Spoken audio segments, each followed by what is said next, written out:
বাংলাদেশের রাজনীতিতে কি আবারও নতুন গুঞ্জনের ঝড়? বিএনপির সহ আন্তঃরাষ্ট্র বিষয়ক সম্পাদক রুমিন ফারহানা আর রাজনৈতিক বিশ্লেষক ডাক্তার জাহিদুর রহমানের মধ্যে রয়েছে বিশেষ সম্পর্ক, এমন দাবি ঘুরছে সোশ্যাল মিডিয়ায়। কিন্তু প্রশ্ন হলো, এই অভিযোগের সত্যতা কতটুকু? প্রবাসী সাংবাদিক ইলিয়াস হোসেন এক ভিডিওতে দাবি করেছেন এবং বলেছেন, ডাক্তার জাহিদের স্ত্রী আনা নাসরিন নিজেই সাংবাদিকদের কাছে অভিযোগ করেছেন। তাহলে কি সত্যি সম্পর্কের ছায়া রয়েছে, নাকি এটি কেবল রাজনৈতিক নাটক?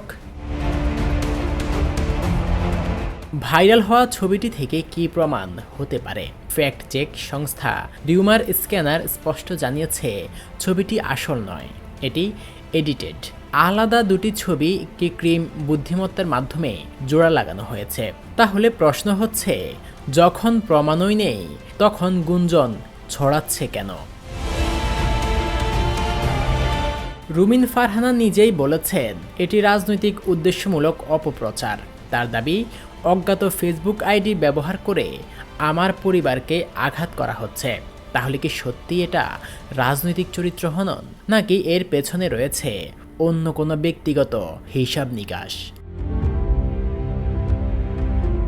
আরেকটা বড় প্রশ্ন, এই ধরনের গুজব ছড়ালে লাভ হচ্ছে কার?